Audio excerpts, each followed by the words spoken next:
pur exercice de funambule pour lequel il est aisé de trébucher, que de tenter de dire quelque chose et s'interroger sur des actes rapidement qualifiés d'inimaginables, impensables, recouverts du sceau de l'incompréhension, bien commode pour qui penser, c'est agir pour ne rien faire. Les flux communicationnels médiatiques passent, à leur habitude, à côté du sens, ne disant rien de ce qu'ils prétendent dire, fabriquant même ce qu'ils prétendent dénoncer. Les images en boucle de l'horreur, diffusées à forte dose, immunisent de toute horreur et participent au rite de la construction du tragique. Le réseau social s'emballe, et c'est plus de 3,5 millions de tweets en 3 jours, record historique apprend-on, gravé dans le marbre dans les bureaux parisiens de Twitter et illustré par une animation cartographique, qui nous apprend davantage sur les inégalités de développement dans le monde que sur la capacité à penser la société en réseau. Cette atteinte à la démocratie et aux valeurs de la République, scandée et martelée dans les médias, ne vaut-elle pas pour le carnage de Peshawar, au cours duquel 130 enfants ont été exécutés par des talibans en décembre dernier? Ce déni démocratique n'est-il pas la situation quotidienne en Palestine ou ailleurs? Parmi d'autres paradoxes, certains sont à peine relevés. L'orchestration des déclarations des autorités institutionnelles, politiques ou religieuses est la plus belle caricature de ce que les caricaturistes dénonçaient soigneusement avec irrévérence. L'aura des réseaux sociaux est aussi puissante dans la construction de l'émotion mimétique que dans la construction des fondamentalismes. Parmi les rassemblements bergeracois, celui du samedi 9 janvier était singulier. À l'appel de l'association Transparence 24, une marche a rassemblé près de 700 personnes qui ont suivi Charlie derrière le slogan « Je suis Mohamed, je suis Saïd, je suis Charlie ». Si la télé nous regarde, cessons de la regarder et faisons-la.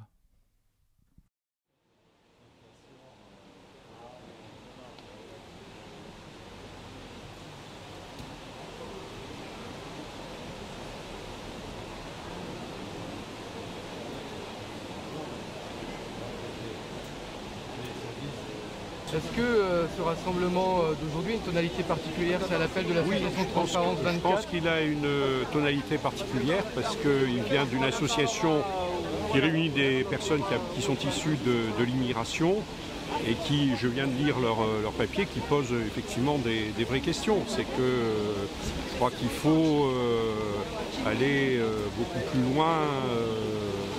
Je dirais que la simple condamnation de ce qui vient de se passer et qu'il faut effectivement voir comment on peut partager ensemble des valeurs auxquelles nous sommes attachés, mais aussi qui est la reconnaissance réciproque qui est nécessaire et qu'on soit capable en particulier de dépasser je dirais certains affrontements, et qu'on soit dans un esprit plus ouvert aussi sur un certain nombre de questions, sur un certain nombre de problèmes. Ce qui est une bonne chose quand même. Moi je pense que ce qui a été très significatif, c'est de voir que partout les Français ont réagi très fort à ce qui s'est passé. Ils ont été choqués, ils ont été bouleversés par ce qui s'était passé et ils ont manifesté très fortement leur attachement à des valeurs de liberté d'expression, à des valeurs républicaines. Mais je pense qu'il faut effectivement aussi qu'on soit dans une société où tout le monde trouve effectivement sa place, qu'on surmonte. Aujourd'hui encore, il y a des cassures qui existent, qu'il faut arriver à surmonter. Et puis je dis aussi, il ne faut pas se replier sur nous-mêmes. Il me paraît important qu'on essaie aussi d'avoir un esprit d'ouverture. Et je dis notamment, ce qui me paraît important, c'est avec les autres pays d'Europe, mais aussi au-delà, qu'il y ait un dialogue avec les autres pays de la Méditerranée. Vous savez, je crois que malheureusement, la démocratie, il y a beaucoup d'endroits où elle n'est pas respectée, ou bien où elle n'a pas été respectée. Il y a effectivement ce qui se passe aujourd'hui, il y a aussi ce qui s'est passé en Europe et il n'y a pas si longtemps que ça en Bosnie. Donc je veux dire, on ne peut pas, il faut que tout le monde comprenne qu'on ne peut pas rejeter toute toute la responsabilité uniquement d'un côté ou de l'autre. Et que nous devons être solidaires pour défendre les mêmes valeurs et trouver les moyens ensemble de mettre ces valeurs en application. Non, je n'étais pas spécialement lecteur de Charlie Hebdo. J'appréciais parce que les dessins de dessinateurs comme Wolinski, Cabu, on les a vus dans une multitude de journaux. Et donc j'ai souvent apprécié et leur capacité extraordinaire à rendre, je dirais, le cœur d'une situation, les sentiments que pouvaient éprouver une partie des acteurs ou de ceux qui subissaient les événements. Donc ils avaient un talent tout à fait extraordinaire.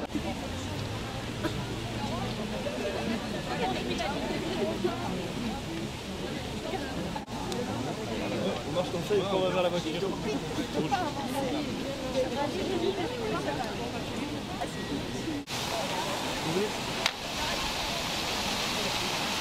Je suis là parce que je proteste ce qui s'est arrivé en France et c'est pas fini encore.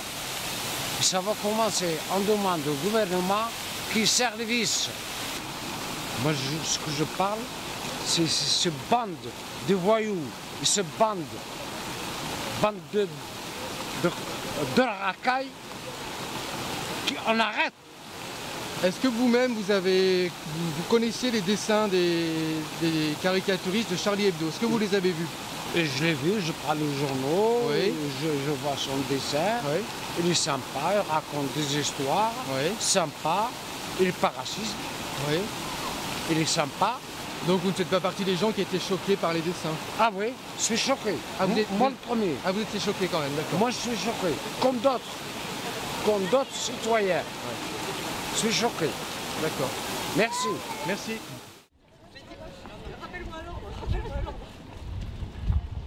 Merci.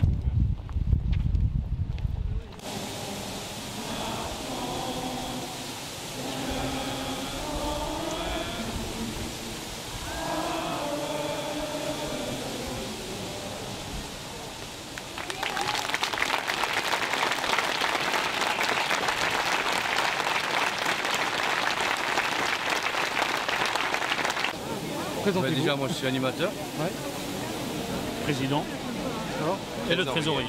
Alors pourquoi vous avez eu envie de créer cette association? parce que depuis quelque temps déjà, vous n'êtes pas sans savoir que le Front National fait 20%, qu'au bout d'un moment ça suffit, on ne peut pas cautionner ce genre de truc. Et là ce qui s'est passé c'est horrible. D'accord. Je veux dire, dans n'importe quelle religion, moi pour avoir eu la chance d'avoir lu la Bible, la Torah et le Coran, à aucun moment il est stipulé que tu dois tuer. Et moi ce que je veux pas surtout c'est que les gens fassent l'amalgame. D'accord. Je suis musulman pratiquant, mais voilà, regardez ma tenue, je suis pas terroriste. D'accord. Pas terroriste. Exactement.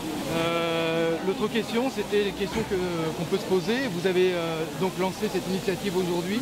Est-ce que c'était une manière de porter votre parole plutôt que de l'allier à une manifestation unitaire demain, par exemple? Non, je ne pense pas, parce que nous, c'est venu naturellement.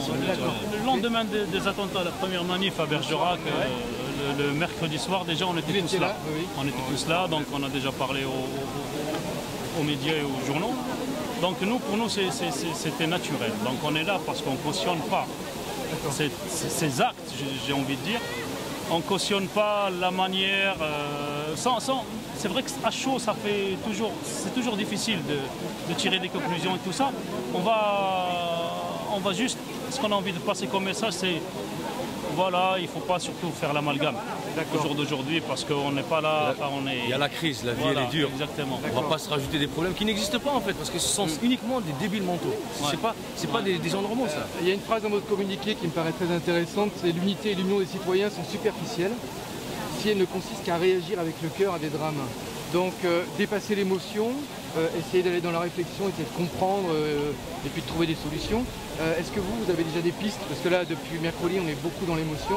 Est-ce que vous avez un recul et puis essayer de proposer des pistes? Oui, des pistes on en a, mais on ne peut pas... C'est se mélanger avec les gens, arrêter de vivre chacun cloisonné. C'est pas possible, il n'y a pas de différence entre vous et moi. Je veux dire, déjà, il faut que le voisin il arrête d'avoir peur de l'autre. Parce que je ne suis pas fait pareil, donc non, il n'y a pas à avoir peur. On est des êtres humains, on est tous des êtres humains. Donc déjà, une piste, c'est de s'ouvrir vers le monde extérieur. Pas de rester cloisonné parce que tu es bouddhiste, il est athée, je suis musulman, ça n'a rien à voir ça. Et puis il faut voir c'est tout un système en fait, c'est pour ça que c'est lent à expliquer, à dire. C'est d'abord partir du système carcéral, ce qui se passe à l'intérieur des prisons. Bref, il y a un tas de choses, j'ai pas envie de commencer à parler de ça maintenant. On peut, hein. Donc, si j'ai une remarque à dire aujourd'hui, ce qu'il faut faire, voilà, il faut faire attention, il faut être à l'écoute des jeunes, il faut Et ne pas être solidaire que quand dans des cas graves comme ça. Alors justement, est-ce que vous êtes content du traitement médiatique qu'on subit depuis mercredi? Est-ce qu'on est, pardon? Content du traitement des médias? Parce que ce flot d'informations continue, on n'apprend pas grand-chose finalement, qui est purement dans l'émotion. C'est de l'information, ça peut être dangereux, mais il faut le dire aussi. Quoi, je veux dire, exactement. Voilà, si c'est pas exagéré, si c'est pas amplifié, c'est normal de le dire. Je reprends toujours cet exemple. En décembre 2014, 174 enfants à Peshawar ont été massacrés par les talibans. Il y a eu à peine 30 secondes dans les informations. Exactement. On les a totalement oubliés. Est-ce qu'il n'y a pas un décalage? Si, tout à fait, vous prêchez un convaincu, mais nous, le but, c'était pas de parler de la Palestine ou de Peshawar. Parce qu'on met en avant la démocratie, mais il n'y a pas de démocratie en Palestine aujourd'hui. Oui, mais nous, on sait que les médias sont orientés. Ça, on le sait, ça, on l'a compris depuis longtemps. Ça, il n'y a pas de souci. Et qu'est-ce que vous voulez qu'on fasse? Nous, pour l'instant, on a eu cette occasion là, parce que oui ou non. Mais là, on va pas venir, on va pas venir aujourd'hui alors qu'il y a eu un massacre à Charlie Hebdo et parler de la Palestine. Nous, on voulait pas faire d'amalgame non plus là-dessus. On n'est pas, c'est pas un but politique. Voilà, exactement. On dénonce des faits qui nous sont plus ou moins attribués, alors que nous, non. Mais faire de la politique, bien sûr, qu'on a les mêmes idées. On était là pour la Palestine. Quand il y a eu le drame en Palestine, on était là. Donc demain, s'il y a autre chose, je ne sais pas moi, aux États-Unis, on sera encore là. Donc voilà, mais bon. Aujourd'hui, on est là pour Charlie. Vous êtes animateur à Nayak, c'est ça? Tout à fait. La mobilisation des habitants de Nayak, des jeunes, ça a été assez rapide. J'ai vu vos images là, sur le Facebook. Vous avez fait les banderoles. Comment ça s'est passé? Mais comme vous l'a dit tout à l'heure le président, c'est naturel, quoi. Je veux dire, on ne peut pas cautionner ce genre de choses, quoi. Tuer quelqu'un, c'est pas... Non, il n'y a aucune religion qui prend ce genre de choses.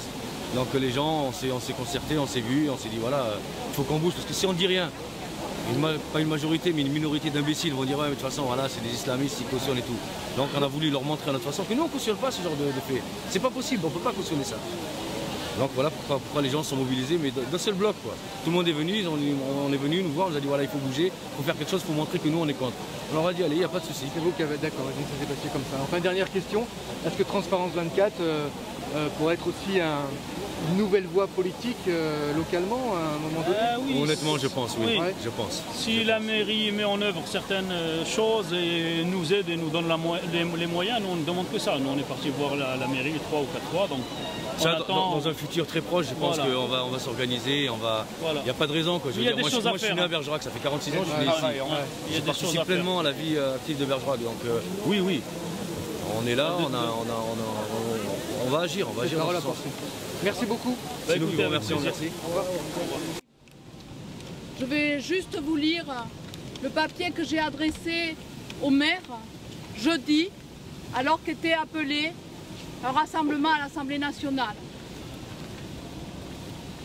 Alors, mesdames, messieurs, en ces jours de deuil national, suite aux attentats de ce mercredi 7 janvier et suite aux tueries qui ont suivi ces derniers jours, l'heure est au recueillement et à la mobilisation. Au nom du peuple français, à l'Assemblée nationale, les députés ont rendu hommage ce jeudi 8 janvier aux femmes et hommes assassinés au siège même du journal Charlie Hebdo, et vous le savez depuis, lors des prises d'assaut. J'y ai représenté mes concitoyens, vous tous, tout comme je l'ai fait dès le premier soir à Périgueux à l'appel du Club de la Presse et que je le fais aujourd'hui à l'appel de l'association. C'est bien la liberté de la presse qui a été violemment attaquée hier, mercredi. Qu'ils soient journalistes, policiers, secrétaires, agents d'entretien, ceux qui ont été tués laissent leurs familles et leurs proches dans un grand désarroi. C'est d'abord à ces enfants, conjoints, parents et amis que vont mes pensées. Mais quand les armes visent les porteurs de parole, tout le peuple est touché. Nous sommes tous touchés. Touchés, meurtris nous le sommes tous, mais nous ne resterons pas sans voix. À Saint-Germain-et-Mons, mardi soir, donc la veille de ces événements, alors que maires, élus et citoyens et citoyennes étaient réunis pour fêter le Nouvel An, nous portions nos vœux d'espoir pour un monde meilleur et plus solidaire. J'évoquais avec les convives l'énergie renouvelable qui est la nôtre, qui est notre plus grande force, l'énergie humaine et collective pour porter ensemble des grands projets utiles pour notre planète et nos territoires. Puissions-nous mettre cette énergie au nom des valeurs de notre République, liberté, égalité, fraternité. Aujourd'hui, mes vœux prennent une autre dimension. Ce sont ceux pour la paix, la démocratie, la liberté d'expression, pour le respect des droits humains et pour la justice pour tous. Nous devons être solidaires pour porter ces valeurs de démocratie qui nous sont chères.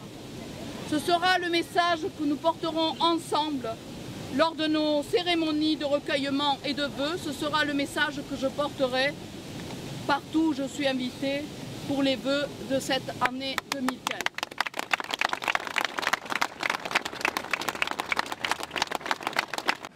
Non.